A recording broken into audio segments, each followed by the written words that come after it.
ಎಲ್ಲರಿಗೂ ನಮಸ್ಕಾರ. ಮತ್ತೊಂದು ವಿಡಿಯೋಗೆ ಸ್ವಾಗತ. ನಾನು ನಿಮ್ಮ ಡಾರ್ಲಿಂಗ್ ಧನು. 13ನೇ ವಾರ ಬರೋಬ್ಬರಿ 10 ಜನ ನಾಮಿನೇಟ್ ಆಗಿದ್ದಾರೆ ಕಾವ್ಯ ಕ್ಯಾಪ್ಟನ್ ಬಿಟ್ಟು.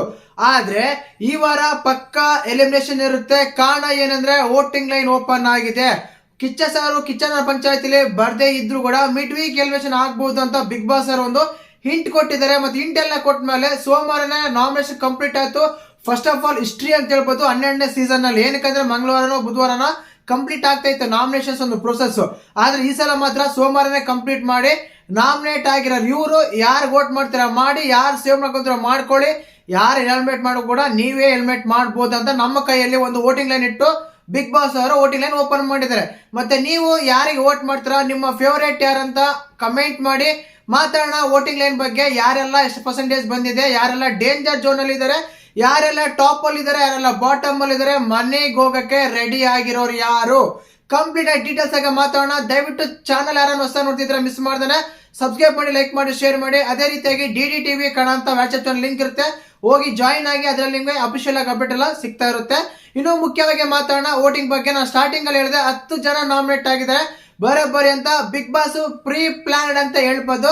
ಏನಕ್ಕಂದ್ರೆ ಒಬ್ರಿಗೊಬ್ರಿಗೆಲ್ಲ ಕೊಟ್ರೆ 5-6 ಜನ ನಾಮಿನೇಟ್ ಆಗ್ತಾರೆ, ಅನ್ಡಿಸರ್ವಿಂಗ್ ಕಂಟೆಸ್ಟೆಂಟ್ ಎಲ್ಲ ಸೇವ್ ಆಗ್ಬಿಡ್ತಾರೆ. ಈ ರೀತಿ ಕೊಟ್ರೆ ಟ್ವಿಸ್ಟ್ ಕೊಟ್ರೆ ಸಖತ್ತಾಗಿರುತ್ತೆ ಹೇಳಿ ಬಿಗ್ ಬಾಸ್ ಅವ್ರು ಸಖತ್ತಾಗಿ ಟ್ವಿಸ್ಟ್ ಕೊಟ್ರು.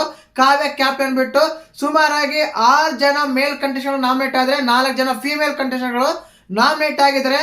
ಮುಖ್ಯವಾಗಿ ನಾಮಿನೇಟ್ ಲಿಸ್ಟ್ ತಗೊಂಡ್ರೆ ತುಂಬಾನೇ ಇದೆ. ಹೇಳಿದ 10 ಜನ ಆಲ್ಮೋಸ್ಟ್ ಎಲ್ಲರೂ ನಾಮಿನೇಟ್ ಆಗಿದ್ದಾರೆ ಕಾವ್ಯ ಕ್ಯಾಪ್ಟನ್ ಬಿಟ್ಟು.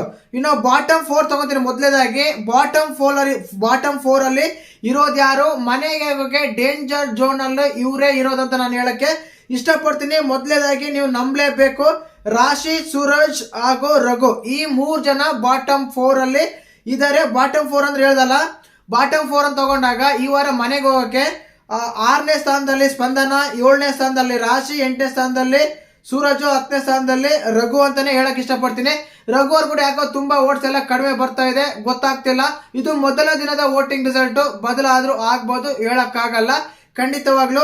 ಇನ್ನು ಅದೇ ರೀತಿಯಾಗಿ ಟಾಪ್ ಅಲ್ಲಿ ತಗೊಂಡ್ಬಂಡ್ರೆ ಇನಾಮಿನೇಸ್ ಯಾರಿಗೂ ತಡಕ್ಕೆ ಆಗಲ್ಲ, ಗಿಲ್ಲಿನ ಅಂತ ಹೇಳ್ಬೋದು. ಯಾವ ವೋಟಿಂಗ್ ಪೋಲ್ಸ್ ಅನ್ನು ತಗೊಳ್ಳಿ, ಏನ್ ಬೇಕಾದ್ರೂ ತಗೊಳ್ಳಿ, ನೀವು ಎಲ್ಲಿ ಬೇಕಾದ್ರೂ ಚೆಕ್ಕೊಳ್ಳಿ, ನಮ್ಮ 1 ಪ್ಲೇಸ್ ಅಲ್ಲಿ ಗಿಲ್ಲಿನೇ ಇದ್ದಾರೆ, ಬೇರೆಯವರು ಬರಕ್ಕೆ ಸಾಧ್ಯನಾ ನೋಡ್ಬೇಕು. ಮುಂದಿನ ದಿನಗಳಲ್ಲಿ ಇದು ಮೊದಲನೇ ದಿನ ಚೇಂಜ್ ಆದ್ರೂ ಆಗ್ಬೋದು.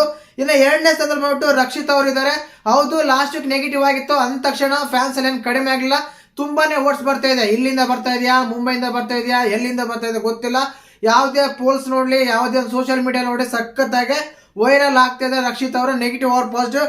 ಇನ್ನು 3ನೇ ಪ್ಲೇಸ್ ಅಲ್ಲಿ ಬಂದ್ಬಿಟ್ಟು ಧ್ರುವಂತ್ ಇದ್ದಾರೆ. ನೀವು ನಂಬಕ್ಕೆ ಆಗಲ್ಲ, ಯಾರು ನಂಬಕ್ಕೆ ಆಗ್ತಿಲ್ಲ. ಧ್ರುವಂತ್ ಅವ್ರು 3ನೇ ಸ್ಥಾನದಲ್ಲಿ ಇದ್ದಾರಂತೆ ವೋಟಿಂಗ್ ಅಲ್ಲಿ. ಖಂಡಿತವಲ್ಲೂ 3ನೇ ಸ್ಥಾನದಲ್ಲಿ ಧ್ರುವಂತ್ ಅವ್ರು ಇದ್ದಾರೆ, ನಂಬಲೇಬೇಕಿದ್ದು. ಆಕ್ಚುಲಿ ತುಂಬಾ ಜನ ಧನುಷ್ ಅವರು ಅಂತ ಹೇಳ್ತಿದ್ರು, ಅದು ಏನಿಲ್ಲ.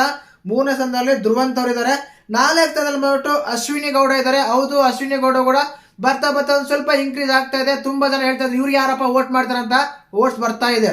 ಕರ್ನಾಟಕ ರಕ್ಷಣಾ ವೇದಿಕೆ ನೆನಪಿರ್ಲಿ ಅಷ್ಟೇ, ಮುಂದಕ್ಕೆ ನಾನು ಏನು ಹೇಳಲ್ಲ.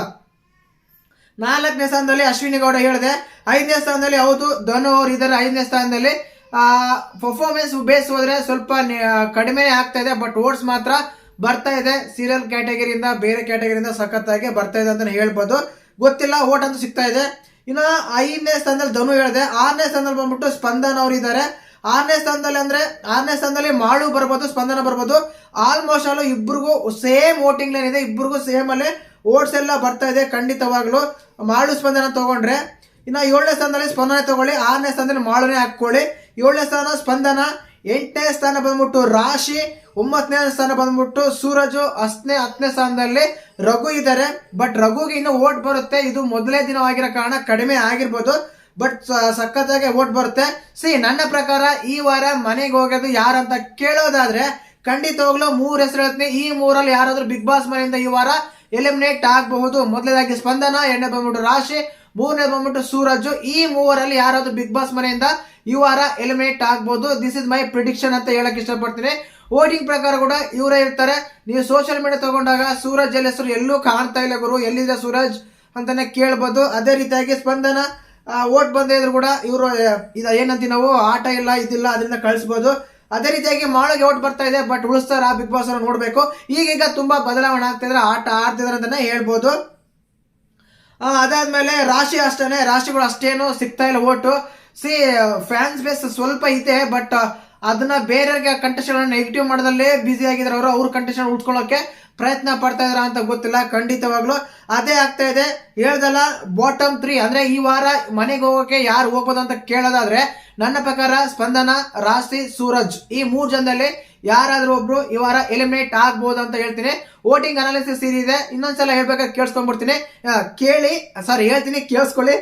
ಮೊದಲನೇ ಸ್ಥಾನ ಗಿಲ್ಲಿ, 2ನೇ ಸ್ಥಾನ ರಕ್ಷಿತಾ, 3ನೇ ಸ್ಥಾನ ಧ್ರುವಂತ್, 4ನೇ ಸ್ಥಾನ ಅಶ್ವಿನಿ ಗೌಡ, 5ನೇ ಸ್ಥಾನ ಧನು, 6ನೇ ಸ್ಥಾನ ಮಾಳು, 7ನೇ ಸ್ಥಾನ ಸ್ಪಂದನ, 8ನೇ ಸ್ಥಾನ ರಾಶಿ, 9ನೇ ಸ್ಥಾನ ಸೂರಜ್, 10ನೇ ಸ್ಥಾನ ರಘುಗೆ ಶಾಕ್ ಆಗ್ತಾ ಇದೆಯಾ? ಶಾಕ್ ಆಗ್ಬಿಟ್ಟೆ ತಾನೇ ವೋಟಿಂಗ್ ಈ ತರ ಬರ್ತಾ ಇರೋದು.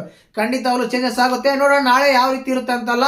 ಮೊದಲನೇ ದಿನ ವೋಟಿಂಗ್ ತುಂಬಾ ಇಂಪಾರ್ಟೆಂಟ್ ಆಗುತ್ತೆ. ಯಾಕೆ ಅಂದ್ರೆ 99 ನೋಟ್ಸ್ ಒಂದೇ ಸಲ ಹಾಕ್ಬೋದು. ಆ ಕಾರಣಕ್ಕೆ ಈ ರೀತಿ ಆಗ್ತಾ ಇದೆ. ನೋಡೋಣ ಯಾವ ರೀತಿ ಎಲ್ಲ ಬದಲಾವಣೆ ಆಗುತ್ತೆ, ಚೇಂಜಸ್ ಎಲ್ಲ ಆಗುತ್ತೆ ಅಂತ ಕಾದು ನೋಡೋಣ. ವಿಡಿಯೋ ಇಷ್ಟ ಲೈಕ್ ಮಾಡಿ, ಶೇರ್ ಮಾಡಿ, ಸಬ್ಸ್ಕ್ರೈಬ್ ಮಾಡಿ. ಜೈ ಹಿಂದ್, ಜೈ ಕರ್ನಾಟಕ.